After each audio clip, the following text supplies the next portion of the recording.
ऐसा काफ़ी सारा सिचुएशन है जिस पे इनकम तो आपके वाइफ का है या फिर आपके हस्बैंड का है, मगर उस इनकम के ऊपर टैक्स आपको पे करना होगा। ऐसा क्यों? जानते हैं कुछ एग्जांपल से।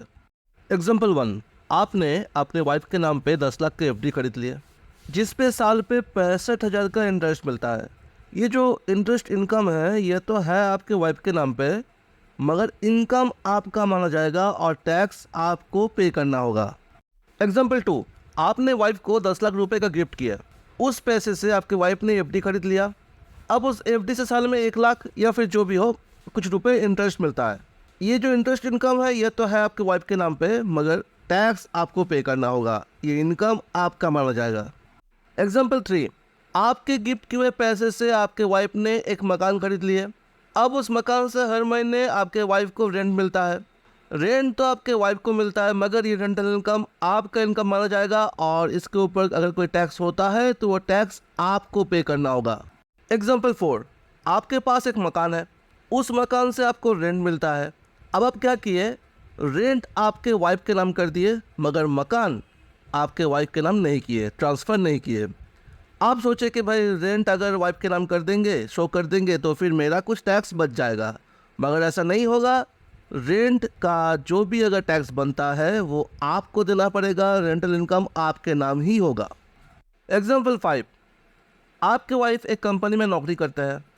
उस कंपनी में ही आपका 25% शेयर है, मतलब आप उस कंपनी का 25% शेयर होल्डर हो। ऐसे सिचुएशन में आपके वाइफ को जो सैलरी मिलेगा वो आपकी इनकम के साथ ऐड होगा एंड आपको ही टैक्स पे करना होगा। मगर यहाँ पे बात होता है, ये जो 5 एग्जांपल देती है कि सारे के सारे केस में इनकम जो वो आपके वाइफ का या फिर आपके हस्बैंड के नाम हो रहा है, मगर टैक्स आपको पे करना पड़ रहा है। ऐसा क्यों? इनकम टैक्स में प्रोविजन है, क्लबिंग ऑफ इनकम प्रोविजन। इस प्रोविजन के थ्रू अगर आपके वाइफ या हस्बैंड को कुछ कुछ सिचुएशन में अगर इनकम जनरेट होता है तो वो इनकम आपका माना जाएगा और टैक्स आपको पे करना होगा। ये सिचुएशन क्या क्या है तो प्रोविजन यहाँ पे हम लोग देखेंगे एग्जाम्पल को ध्यान में रखते हुए। रेमुनरेशन और salary paid to spouse. Salary, commission, fees और remuneration paid to spouse from a concern or firm in which you have a substantial interest. The spouse of the individual is employed without any technical or professional knowledge or experience. यहाँ पे क्या बोल रहा है, जो यहाँ पे provision है, बोल रहा है कि एक कंपनी है जिस पे आपका सब्सटेंशियल इंटरेस्ट है। इसका मतलब अगर वो कंपनी है तो फिर आप उस पर 20% शेयर होल्डर हो, और अगर अदर देन कंपनी है तो प्रॉफिट का 20% आपको मिलता है मिनिमम। ओके, इस केस में अगर आपके वाइफ या हस्बैंड उस कंपनी या फर्म में एम्प्लॉय है और उनके पास कोई भी मतलब वो जो नौकरी मिला है उनके काबिलियत की वजह से नहीं मिला है, उनके पास कोई टेक्निकल या प्रोफेशनल नॉलेज नहीं है, तो फिर उनका सैलरी आपके इनकम के साथ ऐड हो जाएगा। और अगर उनके पास वो टेक्निकल या प्रोफेशनल नॉलेज है, फॉर एग्जांपल वो कोई लॉयर है या फिर सीए है या फिर कॉस्ट अकाउंटेंट है या फिर इंजीनियर है और उनको नौकरी मिला है, उस केस में जो सैलरी रेमुनरेशन होगा वो उनका इनकम होगा, आपका नहीं होगा। Income from asset transfer to the spouse.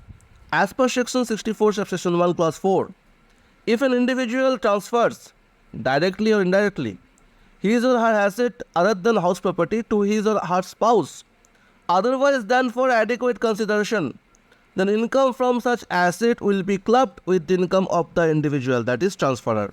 इसका मतलब आपके पास कोई एसेट है अदर देन हाउस प्रॉपर्टी, आप क्या किए, आपके हस्बैंड या वाइफ के नाम आप वो एसेट कर दिए विदाउट एडिक्वेट कंसिडरेशन, मतलब उसके बदले में आप कुछ नहीं लिए।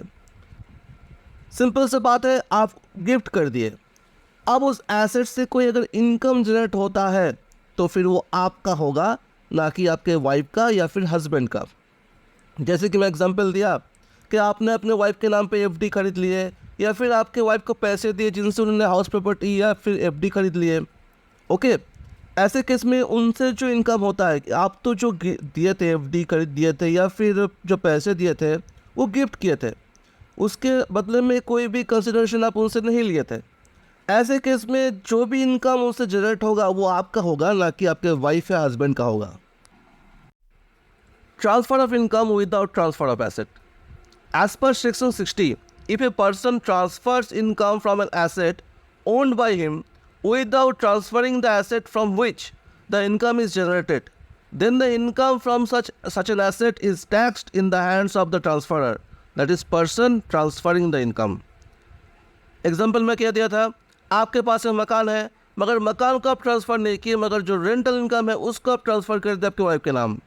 ऐसे केस में जो सेक्शन 60 बोल रहा है, भाई आप तो बिना एसेट के ट्रांसफ़र किए इनकम को ट्रांसफ़र कर रहे हो, टैक्स सेविंग का कोशिश कर रहे हो, मगर ऐसा नहीं होगा।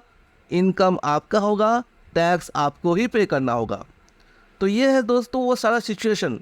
मगर कब कब ये जो आप दूसरों का एसेट है, दूसरों का इनकम, आपके वाइफ का इनकम आपका इनकम नहीं माना जाएगा? कब कब कुछ तो होगा यहाँ पे। जी हाँ दोस्तों, है। The clubbing provisions are not applicable in the following situation. If the transfer of asset is for adequate consideration, आपने आपको गिफ्ट नहीं किए, आप जो भी आप ट्रांसफ़र किए उसके बदले में वाइफ या हस्बैंड आपको उसका एडिक्वेट कंसिडरेशन, जो प्रॉपर मनी है वो आपको पे कर दिया। ऐसे केस में भाई जो भी इनकम होगा उनका होगा, आपका नहीं होगा। If the transfer of asset is in connection with an agreement to live apart, divorce हो रहा है तो आप अपनी वाइफ को एलिमनी दे रहे हो, ऐसे केस में क्या होगा, जो भी आप एसेट ट्रांसफ़र कर रहे हो उस केस में जो भी इनकम उनसे जनरेट होगा उसके बाद वो आपका नहीं होगा। If the asset is transferred before marriage, शादी से पहले आप क्या किए, आप ट्रांसफ़र कर दिए, उस टाइम तो पति पत्नी थे नहीं, तो ये जो प्रोविजन है वो एप्लीकेबल नहीं होगा। Number 4, if on the date of actual income transferee is not spouse of the transferor, that is the relation of husband and wife does not exist.